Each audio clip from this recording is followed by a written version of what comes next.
में देखो सिकंदर हार गया, एक नौकरी के चक्कर में देखो सिकंदर हार गया।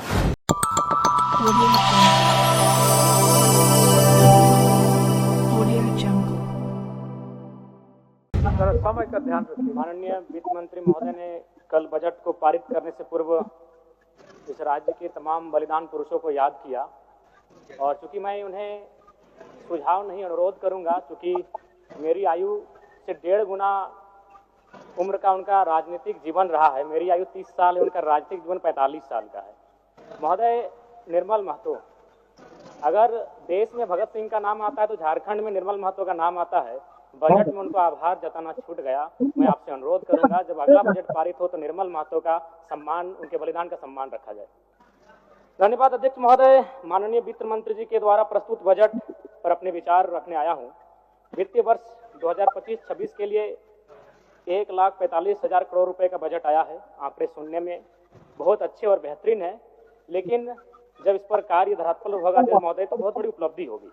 निसंदेह इस राज्य सरकार की महत्वाकांक्षी योजना रही मैया सम्मान, उस पर लगभग बजट का 9.5% प्रावधान दिया गया। लेकिन मेरा मानना है अभी भी 2 महीनों से मैया सम्मान योजना की राशि निर्गत नहीं हो पाई है। तो कहीं ना कहीं इच्छा शक्ति का अभाव, बजट कितना भी विशाल बेहतरीन क्यों ना हो, अगर कार्य करने की इच्छा शक्ति ना हो तो उस बजट का सदुपयोग नहीं कर पाते महोदय। इस बार कृषि में 4,587 करोड़ का प्रावधान है, जो कि सराहनीय है। लेकिन चूंकि मैं एक युवा हूं और युवा होने के नाते इस बजट से युवाओं के लिए कोई विशेष प्रावधान नहीं दिख रहा अध्यक्ष महोदय।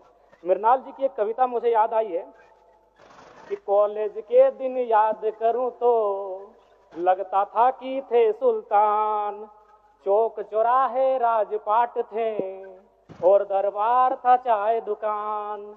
हल कश्मीर का मुद्दा करते मुंह में दबा लेते जब पान, मन में लोहा तन इस्पाती चलते थे हम सीना तान। धीरे धीरे गल गया लोहा, धीरे धीरे गल गया लोहा, तेवर का तलवार गया। एक नौकरी, हाँ एक नौकरी के चक्कर में देखो सिकंदर हार गया, एक नौकरी के चक्कर में देखो सिकंदर हार गया।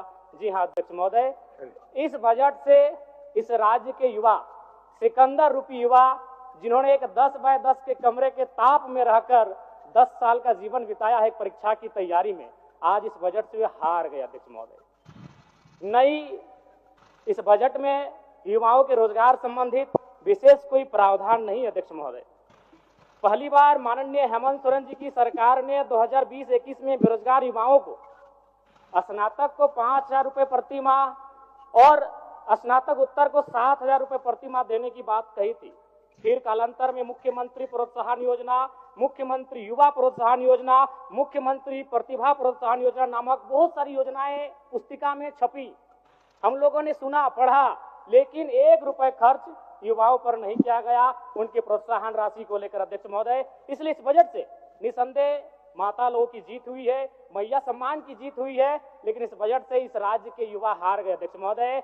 एक सटीक नियोजन नीति नहीं होने के कारण, एक सशक्त नियोजन नीति नहीं होने के कारण कहीं ना कहीं आज इस राज्य के युवा इस बजट से हारा हुआ महसूस कर रहे अध्यक्ष महोदय। तो मैं युवाओं को रोजगार कैसे मिले, जिस राज्य में 40% खनिज संपदा, उस राज्य के युवा अगर हताशा निराशा के दौर से गुजर रहे अध्यक्ष महोदय, तो कहीं ना कहीं इस बजट पर युवाओं के दृष्टिकोण से एक सवाल और प्रश्न चिन्ह खड़ा होता है अध्यक्ष महोदय। अध्यक्ष महोदय, राज्य में अनुसूचित जाति परामर्शदात्री आयोग का गठन सराहनीय है, इसकी मैं सराहना करता हूं और वित्त मंत्री जी को साधुवाद देता हूं। महोदय, अंत में मैं इस सिस्टम पे आता हूं।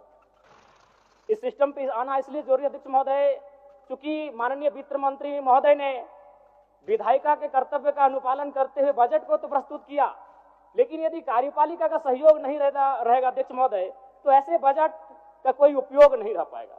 आंकड़े कहते हैं 2023-24 का आंकड़ा अध्यक्ष महोदय, बजट का कुल योग था 1,41,498 करोड़, लेकिन हम लोग खर्च कर पाए थे 1,07,920 करोड़, यानी लगभग 33,000 करोड़ की राशि खर्च ही नहीं हो पाई थी अध्यक्ष महोदय।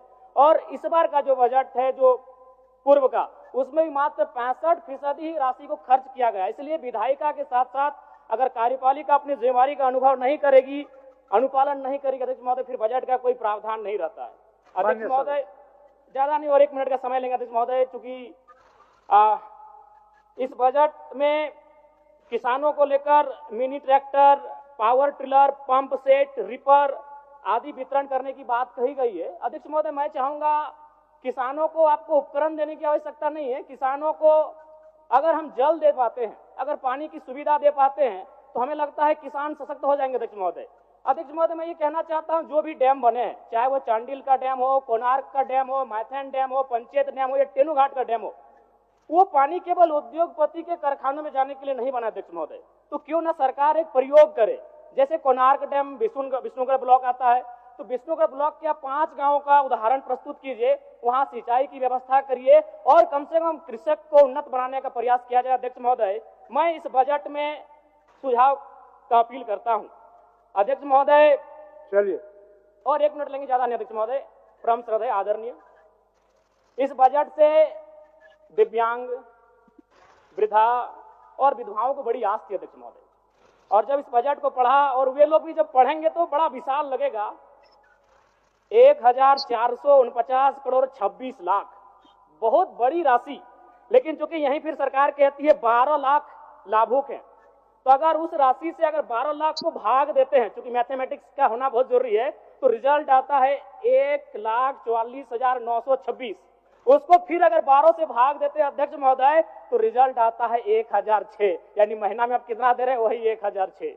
देखने में सुनने में बजट बड़ा विशाल लग रहा है, 1449 करोड़, लेकिन अंततः तो रिजल्ट आता है एक महीने का वही 1006 रुपए। अध्यक्ष महोदय अंत में बस प्रवासी मजदूर, क्योंकि जब ये बजट पारित हो रहा था तो हमने और सबने बड़ी करीब से देखा, सत्ता ने खूबियों को देखा, विपक्ष ने खामियों को देखा, लेकिन सऊदी अरब, ट्यूनीशिया, मलेशिया और साउथ अफ्रीका से कोई देख रहे थे तो प्रवासी मजदूर थे अध्यक्ष महोदय।